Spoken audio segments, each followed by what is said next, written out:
नमस्कार दोस्तों, फिर से स्वागत है आपका हमारे एक नए वीडियो श्रृंखला में। दोस्तों, आज के इस विशेषांक में हम बात करने वाले हैं परिवर्तनीय एकादशी के बारे में। दोस्तों, परिवर्तनीय एकादशी का व्रत 29 अगस्त दिन शनिवार को है। यह व्रत भगवान विष्णु के भक्त यानी वैष्णव रखते हैं। भगवान विष्णु देवशयनी एकादशी के दिन 4 महीने के लिए सो जाते हैं और देव उठौनी एकादशी पर उठते हैं। माना जाता है कि परिवर्तनीय एकादशी के दिन भगवान विष्णु सोते हुए करवट बदलते हैं और स्थान में परिवर्तन होने के कारण ही इस एकादशी को परिवर्तनी नाम दिया गया है। एकादशी तिथि भगवान विष्णु को बहुत प्रिय है, इसलिए उनके भक्त इस दिन व्रत कर उन्हें प्रसन्न करने की कोशिश करते हैं। दोस्तों, एकादशी के व्रत को समाप्त करने को ही पारण कहते हैं। एकादशी व्रत के अगले दिन सूर्योदय के बाद पारण किया जाता है। एकादशी व्रत का पारण द्वादशी तिथि समाप्त होने से पहले करना बहुत ही अति आवश्यक है। मित्रों, यदि द्वादशी तिथि सूर्योदय से पहले समाप्त हो गई हो तो एकादशी व्रत का पारण सूर्योदय के बाद ही होता है। मेरे प्यारे मित्रों, द्वादशी तिथि के भीतर पारण न करना पाप करने के समान होता है। कभी कभी एकादशी व्रत लगातार 2 दिनों के लिए भी हो जाता है। आमतौर पर जैसा कि आप देखते हैं दोस्तों, जब एकादशी व्रत 2 दिन होता है तब अस्मात् परिवारजनों को पहले दिन एकादशी व्रत करना चाहिए और दूसरे दिन वाले एकादशी को दूजी एकादशी कहते हैं। सन्यासियों, विधवाओं और मोक्ष प्राप्ति के इच्छुक श्रद्धालुओं को डूबी एकादशी के दिन यह व्रत अवश्य करना चाहिए।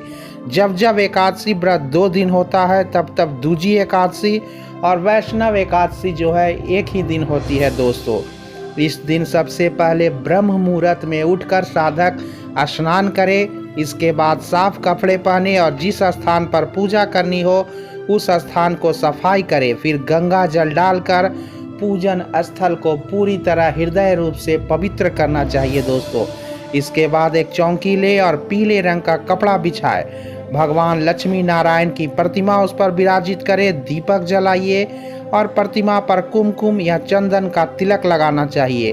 हाथ जोड़कर भगवान विष्णु की पूजा आराधना करना चाहिए और मन ही मन जो भी आपकी कामना हो भगवान विष्णु के सामने बोल देना चाहिए। दोस्तों, साथ ही तुलसी के पत्ते और पीले फूल अर्पित करें। फिर विष्णु चालीसा, विष्णु स्रोत और विष्णु सहस्त्र नाम का पाठ करें। इस दिन भगवान विष्णु के मंत्रों का नाम का जाप अवश्य करें। इसके बाद विष्णु जी की आरती करें और पूजा में गलती होने के लिए किसी भी प्रकार की क्षमा मांगे। साथ ही दोस्तों, पीले फल या मीठा अवश्य अर्पित करना चाहिए।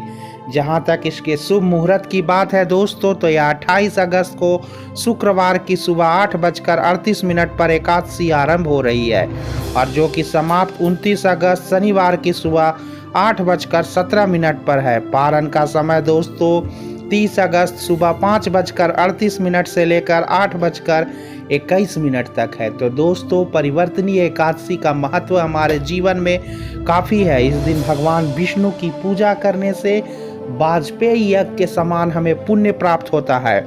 परिवर्तनीय एकादशी पर विष्णु की पूजा आराधना करने से मोक्ष की प्राप्ति होती है।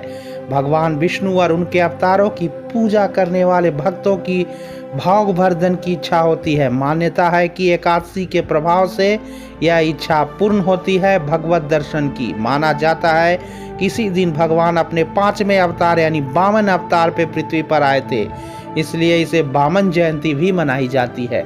तो उम्मीद है दोस्तों आज की ये वीडियो आपको पसंद आई होगी, तो लाइक, शेयर और सब्सक्राइब कर हमें मोटिवेट करें। धन्यवाद।